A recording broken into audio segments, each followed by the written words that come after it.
Hey Mike, thanks for sending me your run video for analysis. The first thing I'm looking at is cadence, how many foot strikes you take a minute. Then I'm looking at contact, ground contact, how you land, whether you land heel, midfoot, or two-toey. I'm also looking at your posture. I'll comment a little bit about your stride and your arm swing.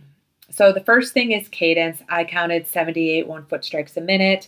I like to see athletes at least get up into the 80s, closer to 85 to 90, no matter what speed you're at. You don't necessarily have to run faster to increase your cadence. And I know athletes who actually do run faster and their cadence can remain between 75 and 81 foot strikes a minute, and they're still really fast runners. So I still like to work on cadence. I think getting that up to 85 is going to be a little bit more efficient for you. The next thing I'm looking at, which is I think more important when it comes to injury prevention, is foot strike. You are not a heel striker. You're not a toe striker. You definitely are a midfoot striker. After you strike, you do slightly land on your heel, which is normal, but you are flat foot, midfoot. I like that. And more importantly, I'm looking at where does your foot strike the ground. I think one of the causes of injuries is athletes who tend to lean back and tend to overstride, meaning their foot is striking in front of their knees and hips, and they're reaching out too far in front of them with their foot strike. Same thing happens in the pool, but I'll explain that later. So a little bit more difficult to see on the treadmill. I like the slow motion video that you sent me, and I'm also stopping and pausing the videos at various foot strike motions on the treadmill just to make sure. You do have a little tendencies to go a little bit in front of you. It's not that big of a deal. I think if you're outside, you're probably landing directly underneath your center of gravity, which is your hips. Just want you to keep that in mind.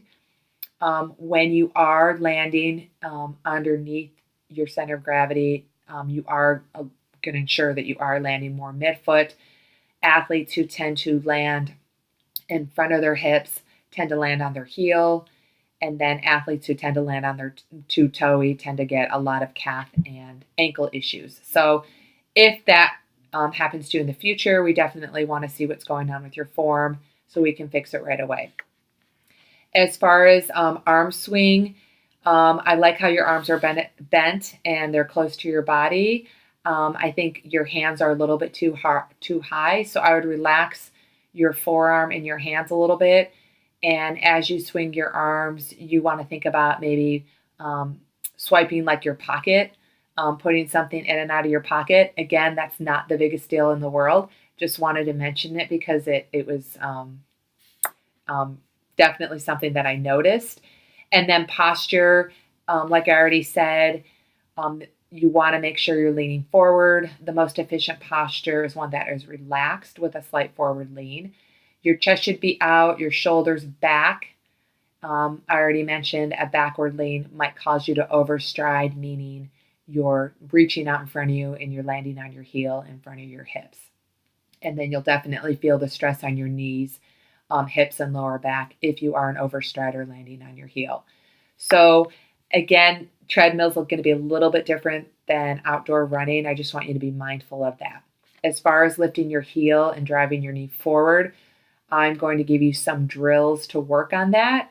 Your heel lift to your butt is actually a little bit decent. I think if you think about knee drive, that'll automatically bring the heel up a little bit higher without thinking about it, without any effort to do that. But definitely doing some butt kicks and some high knee drills during your warm-up will not only warm up your legs, get your heart rate going, but it'll help you with form. So anyways, if you have any questions, let me know, and I hope you make it a great day.